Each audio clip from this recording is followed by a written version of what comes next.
जम्मू कश्मीर में आतंक का एक बड़ा चैप्टर बंद हो चुका है। दरअसल लश्कर के डिविजनल कमांडर अबू दुजाना को ढेर किया गया और इसके ढेर किए जाने के बाद पाकिस्तान में बैठे लश्कर सरगना ने टेरर का नया चैप्टर शुरू करने की कोशिश की और इस चैप्टर का नाम है अबू इस्माइल। अबू इस्माइल को लश्कर का कश्मीर चीफ बना दिया गया है। अब ये अबू इस्माइल है कौन और कैसे अबू इस्माइल के कारनामे सामने आते रहे हैं, देखते रहे हैं, हम आपको ये सारी चीज़ें बताएंगे। लेकिन पहले आप ये देखिए कि किस तरीके से अय्याशी के चक्कर में आतंकियों का सफाया हो रहा है।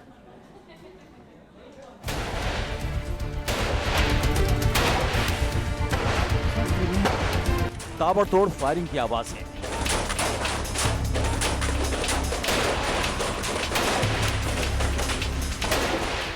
आसमान में उठता धुएं का अंबार, मकान से उठता गर्द का गुबार और आतंक की निगरानी में लहराता ड्रोन। एक तरफ से हिंदुस्तान की जमीन पर आतंक की साजिश करने वाले तो दूसरी तरफ से हिंदुस्तान के एक एक जर्रे की हिफाजत करने वाले। जम्मू कश्मीर में आतंक और अमन के बीच सबसे बड़ी जंग जारी है। किसी भी वक्त घाटी में सुरक्षा बलों के घेरे में आ जाते हैं वो ठिकाने। किसी भी दिन कहीं भी घिर सकते हैं दहशतगर्दी और दरिंदगी के वो चेहरे। सामने एक मकान में छिपे होते हैं दहशतगर्द और दोनों ओर से चलती हैं ताबड़तोड़ गोलियां। चंद घंटों के मुकाबले में ढेर हो जाता है आतंक का एक बड़ा चेहरा। साल भर पहले बुरहान वानी के खात्मे के बाद शुरू हुआ ये सिलसिला अभी थमने वाला नहीं। 8 जुलाई 2016, 14 दिसंबर 2016, 6 जनवरी 2017, 15 जनवरी 2017, 27 मई 2017, 26 जून 2017, 1 जुलाई 2017, 11 जुलाई 2017, 1 अगस्त 2017। जम्मू कश्मीर में आतंक से जंग के बीच की ये वो तारीखें हैं जब हिंदुस्तानी सुरक्षा बलों ने एक एक करके आतंक के ताबूत में कील ठोकी। इसी कड़ी में ढेर होकर अब कब्र में आराम फरमा रहा है लश्कर का बड़ा कमांडर अबू दुजाना। जो दुजाना आतंक से शुरू हुई अपनी कहानी को अय्याशी की अंधेर गर्दी तक ले गया था, जिसने हिंदुस्तान के जांबाज जवानों का खून बहाने के बाद घाटी में बहन बेटियों की असमत पर आंख उठाई थी। अय्याशी में ही आखिरी हश्र तक पहुंच गया आतंक का वो सरगना। उसी अय्याश आतंकी की विरासत संभालने आया है अबू इस्माइल नाम का ये दरिंदा, जिसने पिछले महीने अमरनाथ यात्रा पर बेगुनाह लोगों का खून बहाया। पाकिस्तान से आतंक फैलाने के नाम पर हिंदुस्तान आए जिस आतंकी ने घाटी में बैंक लूट और कत्ल की वारदातों को अंजाम दिया, अब वही अबू इस्माइल बना है कश्मीर में लश्कर का कमांडर। कश्मीर में लश्कर की कमान संभालकर अय्याश आतंकियों की इस कंपनी में अबू इस्माइल ने लिखा लिया है अपना अगला नंबर, क्योंकि घाटी में आतंक के आखिरी चैप्टर तक जारी रहने वाला है हिंदुस्तानी सुरक्षा बलों का ऑपरेशन। Team news nation. तो लश्कर के मारे जा चुके कमांडर अबू दुजाना के बारे में सेना और पुलिस ने सनसनीखेज खुलासे किए। बंदूक की दहशत के दम पर किस तरीके से अबू दुजाना ने घाटी में बहू और बेटियों को अपना गुलाम बनाने की कोशिश की थी और कैसे घाटी की बहू बेटियों की असमत से खेलने की कोशिश में ही दुजाना ढेर हो गया, ये भी हम आपको बताएंगे। लेकिन पहले देख लेते हैं कि दुजाना की जगह लेने वाला अबू इस्माइल है कौन।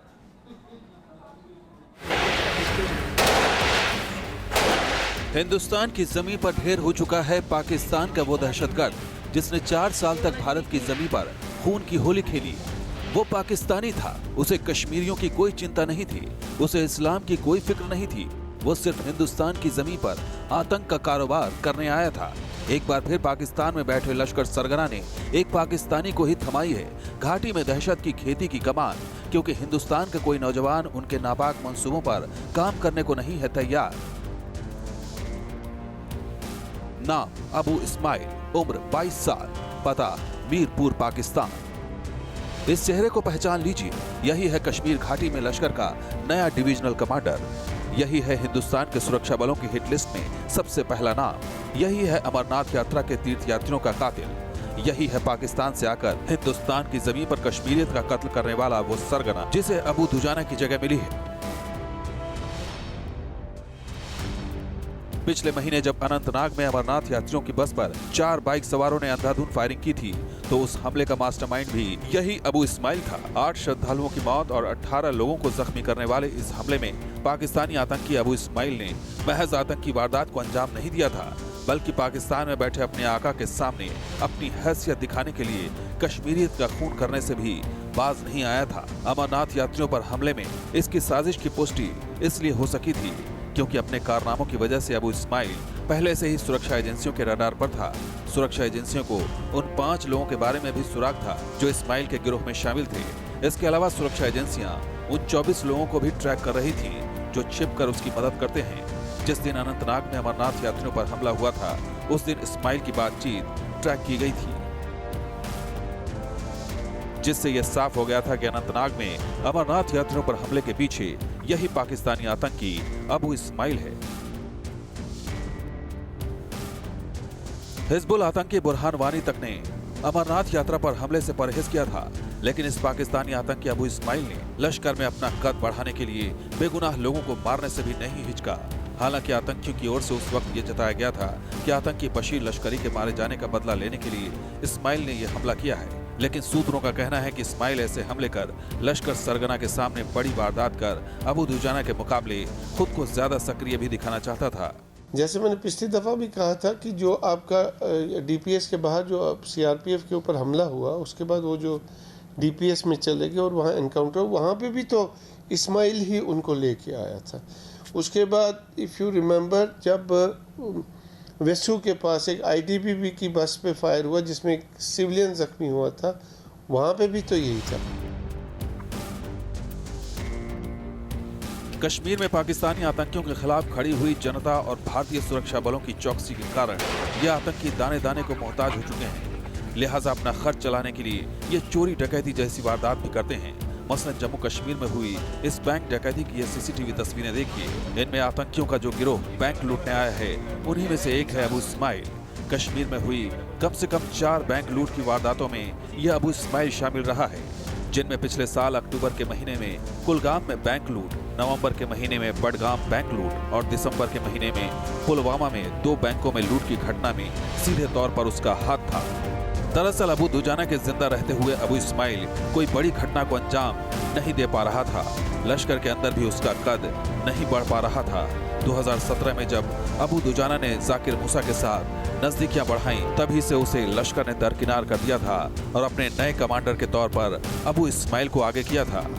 कश्मीर की सभी सिक्योरिटी एजेंसीज एकजुट हो गई है और कॉर्डन एंड सर्च ऑपरेशन में काफी ज्यादा इंक्रीज देखने को मिला है। अगर पिछले 6 महीने की ही बात की जाए तो 50 से ज्यादा मिलिटेंट्स ऑलरेडी मार गिराए गए हैं और अब जाकर जम्मू कश्मीर पुलिस का कहना है कि अबू इस्माइल जो कि लश्कर का नया कमांडर है वो उनके राडार पर है। उसकी तलाश जो है पूरे साउथ कश्मीर में शुरू कर दी गई है। वीडियो जर्नलिस्ट मोहम्मद यूनिस के साथ Idris loan, news nation, Srinagar. तो अबू इस्माइल हो या कोई और, पाकिस्तान में बैठे लश्कर सरगना चाहे जिसे भी कश्मीर में आतंक फैलाने का कारोबार सौंप दे, लेकिन सबका हश्र वही होने वाला है जो बुरहान से लेकर दुजाना जैसे आतंकियों का हुआ है। और पिछले 1 साल में बड़े आतंकियों के खिलाफ जिस तरीके से हिंदुस्तानी सुरक्षा बलों को एक बड़ी कामयाबी मिली है, उसके पीछे आतंकियों की अय्याश कंपनी का काला सच भी है। घाटी में पाकिस्तान का वो बहरूपिया अपनी शक्लें बदलता रहता था। जनाजे की भीड़ में कभी वो लंबे बालों में फिरन पहने हुए दिखता था, घाटी के जंगलों में कभी वो बंदूक के साथ टहलता दिखता था, कभी वो कश्मीरी फिरन में आतंकियों के साथ खाना खाते दिखता था, तो कभी न्यू एज यंगस्टर की तरह टी शर्ट और जीन्स पहने, आंखों पर चश्मा लगाए और हाथों में बंदूक लिए तस्वीरें खिंचाता था।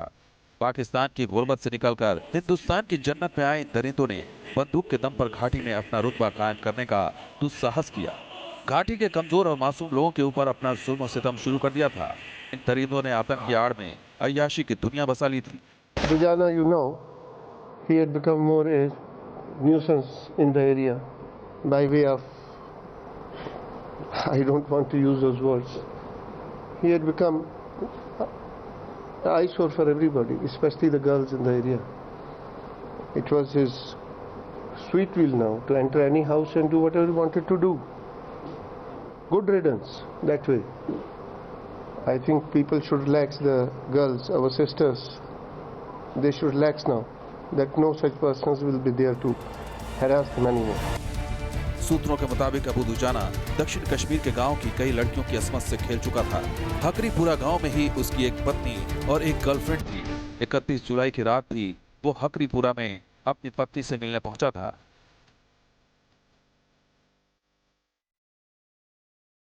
अबू दुजाना काकापुरा के हकरीपुरा में अक्सर आता जाता रहता था। यहाँ वो अपनी पत्नी रुकैया और शाजिया के घर ठहरता था। सूत्र बताते हैं कि अबू दुजाना ने इसी इलाके की एक और लड़की का काफी दिनों तक शोषण किया था और फिर उसे छोड़ दिया था।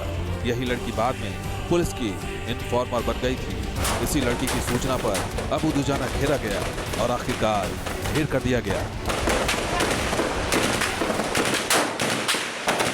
इनके विमेन के साथ बहुत कांटेक्ट है। एक तो इनका इमेज, अपने आप को ये रॉबिन हुड का इमेज क्रिएट करते हैं तो लड़कियां इंप्रेस हो जाती हैं। यंग लोग हैं, हैंडसम हैं और इनकी कई गर्लफ्रेंड होती है। जब आप एक गर्लफ्रेंड को छोड़ के दूसरे के पास जाओगे तो पहले वाली शायद आपको नुकसान पहुंचाने की कोशिश करेगी। दुजाना के बारे में यही हुआ। घाटी में आतंकियों की तस्वीरें सोशल साइट पर अक्सर देखी जाती हैं। महंगे कपड़े, महंगे फोन और अप टू डेट लाइफस्टाइल दिखाकर ये आतंकी लड़कियों को इंप्रेस करने की कोशिश करते हैं। इसी कोशिश में इनके पास एक से बढ़कर एक गैजेट्स भी होते हैं। सूत्र बताते हैं कि पिछली बार जब दुजाना को सुरक्षा बलों ने घेरा था तो दुजाना वहां से भागने में कामयाब हो गया था। उस वक्त दुजाना का मोबाइल फोन वहीं गिर गया था, जिससे मिले नंबर को ट्रैक कर पुलिस ने वो सुराग हासिल कर लिए थे जो दुजाना को कब्र तक पहुंचाने में मददगार साबित हुए। T news nation. तो बुरहानवानी हो या अबू दुजाना, आतंक की राह पकड़ने वाले इन युवाओं की मौत के पीछे अय्याशी एक बड़ी वजह रही है। अब ये होता कैसे है? दहशत के दम पर पहले ये वहाँ के लोगों को डराते हैं, धमकाते हैं और जब घाटी में मौजूद जो महिलाएं हैं उनका शोषण करने की कोशिश करते हैं तब मौत इन्हें घेर लेती है। साल भर पहले घाटी में आतंक का एक पोस्टर बॉय ढेर कर दिया गया था। हिजबुल का वो आतंकी बुरहानवानी घाटी में आतंकियों का हीरो था। उसकी तस्वीरें सोशल मीडिया पर छाई रहती थी। एक से एक खतरनाक हथियारों के साथ बुरहान की तस्वीरें सोशल मीडिया पर डालकर बुरहान लड़कियों को अपने जाल में फंसाया करता था। आतंक की राह पर असमत से खेलने का यही शौक बुरहानवानी को मौत की खाई तक ले गया। बताया जाता है कि आतंकी बुरहानवानी ने अपनी दहशत और आतंकी रुतबे का इस्तेमाल कर कई महिलाओं और लड़कियों से रिश्ते बना लिए थे। उन्हीं में से एक लड़की को जब बुरहान ने शोषण कर छोड़ दिया तो उसने बुरहान के बारे में पुलिस को जानकारी देनी शुरू कर दी।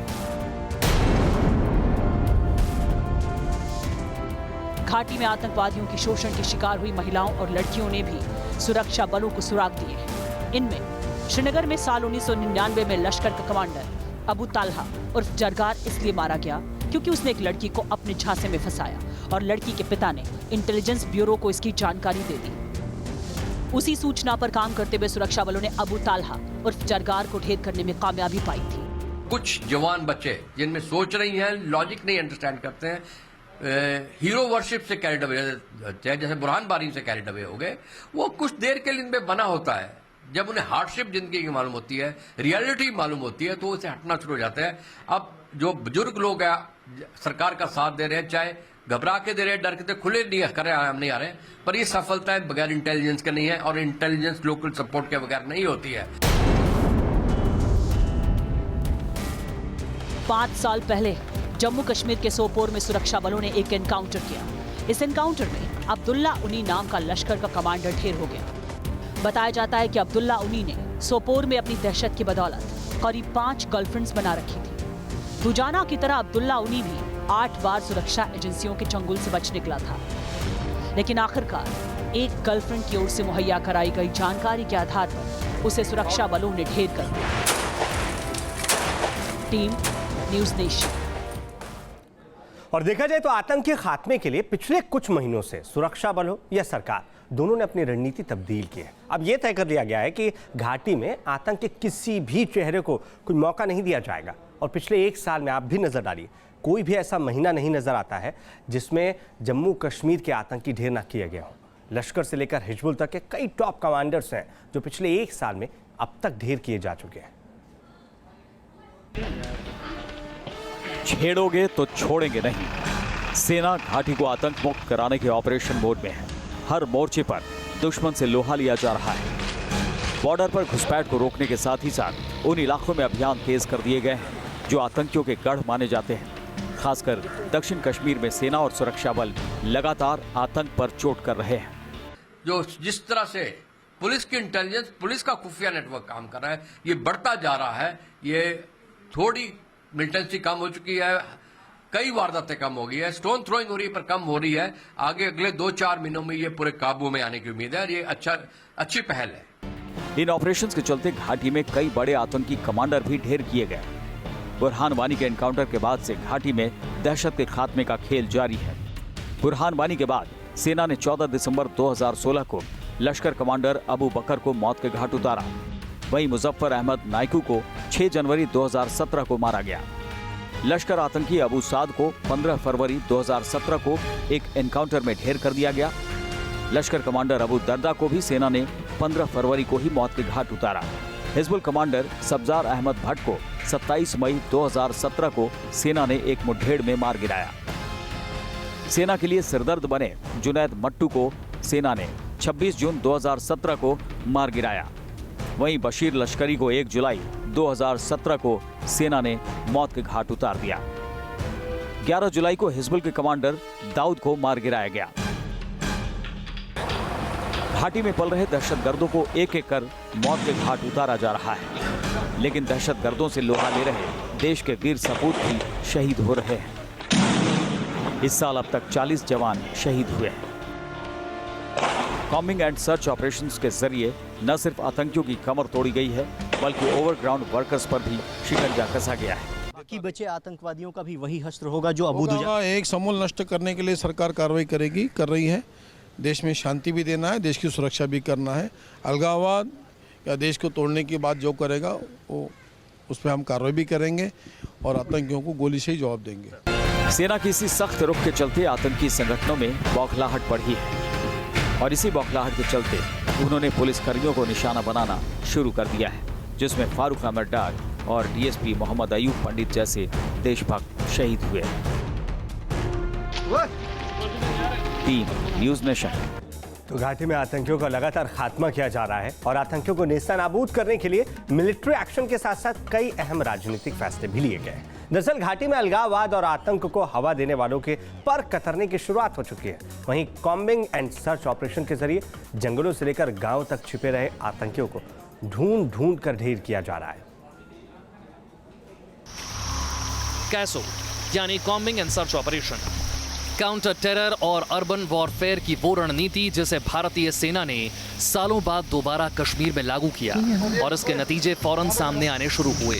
कश्मीर में जहां 6.5 महीने के अंदर 100 से ज्यादा आतंकी मारे गए, तो बड़ी संख्या में आतंकवादियों से जुड़े ओवरग्राउंड वर्कर्स पर भी शिकंजा कसा गया। और इसी वजह से इन कॉम्बिंग एंड सर्च ऑपरेशंस को कश्मीर के मौजूदा हालात में एक कामयाब रणनीति माना जा रहा है। जो कश्मीर में कॉम्बिंग ऑपरेशन चल रहे हैं वो बाकायदा इंफॉर्मेशन के तहत चल रहे हैं। बिना इंफॉर्मेशन के कॉम्बिंग ऑपरेशन कहीं नहीं कर रहे। वो जो इंफॉर्मेशन डेवलप करते हैं हमारी इंटेलिजेंस एजेंसीज हर तरफ से, चाहे वो सीआरपी की हो, चाहे लोकल पुलिस की हो, चाहे आर्मी की हो, जैसी वो इंफॉर्मेशन डेवलप होती है उसके बाद वो कॉम्बिंग ऑपरेशन जारी रहता है। घाटी में कॉम्बिंग एंड सर्च मई के महीने में शुरू हुए थे। लंबे वक्त बाद इन ऑपरेशंस को शुरू करने की 2 बड़ी वजह थी। पहली वजह थी बुरहान वानी के एनकाउंटर के बाद दोबारा आतंक का सिर उठाना और दूसरी वजह थी आतंक को स्थानीय मदद में इजाफा होना। दरअसल अप्रैल के महीने में बड़गाम में एक एनकाउंटर के दौरान सेना और सुरक्षा बलों को स्थानीय लोगों से पत्थरबाजी का सामना करना पड़ा था। बड़गाम में सुरक्षा बलों ने एक मकान में आतंकियों को घेर लिया था और स्थानीय लोगों ने आतंकियों को बचाने के मकसद से पत्थरबाजी कर दी थी। इस पत्थरबाजी में सेना और अर्धसैनिक बलों के 60 से ज्यादा जवान घायल हो गए थे, जिसके बाद कॉम्बिंग एंड सर्च ऑपरेशन की रणनीति को दोबारा लागू करने का फैसला किया गया। अलग अलग टीम्स हैं उसके अंदर कॉम्बिंग ऑपरेशंस के अंदर, और वो अलग अलग अपने इलाके के अंदर इमीडिएटली वो चली जाती हैं। और ये जो मेथोडोलॉजी है ये बहुत ही कारगर साबित हो रहा है। आपने देखा कि पिछले दिनों में कितने तकरीबन 100 से ऊपर आतंकवादी मारे गए हैं। कॉम्बिंग एंड सर्च ऑपरेशन में भले ही वक्त आम ऑपरेशन से ज्यादा लगता है, लेकिन इसके नतीजे ज्यादा ठोस होते हैं। कॉम्बिंग ऑपरेशंस में इंटेलिजेंस मिलने के बाद पूरे इलाके को घेरा जाता है, फिर टारगेट की तरफ बढ़ा जाता है। सिविलियन कैजुअलिटी का खतरा कम होता है और इन्हीं ऑपरेशंस के चलते सेना लगातार घाटी में आतंक पर नकेल कस रही है। रिसेंटली एक वीडियो व्हाट्सएप और फेसबुक पर वायरल हुआ था जिसमें 26 मिलिटेंट्स जो फॉरेन मिलिटेंट्स है उनके इन्फिल्ट्रेट करने की बात आई थी और कहा गया था कि वो पुंछ बॉर्डर से आए, पीर की गली पहुंचे और उसके बाद शुपियन, साउथ कश्मीर के शुपियन इलाके में इस वक्त वो मौजूद है, जिसके बाद सिक्योरिटी के कई कॉर्डन एंड सर्च ऑपरेशन इन इलाकों में शुरू कर दिए गए हैं। वीडियो जर्नलिस्ट मोहम्मद यूनिस के साथ Idris loan, news nation, Srinagar. तो घाटी में आतंक जब भी फन उठाने की कोशिश करेगा, भारतीय सेना उस फन को कुचलने के लिए पूरी तरीके से तैयार है और इसी के तहत कई आतंकी ढेर किए जा चुके हैं, कई और ढेर होने वाले हैं। खास पेशकश में अभी के लिए इतना ही। खबरों के लिए हमारी वेबसाइट newsnation.in पर भी आप लॉग ऑन कर सकते हैं। लगातार न्यूज़ नेशन के साथ रहिए क्योंकि खबरों का सफर यहाँ कभी नहीं थमता।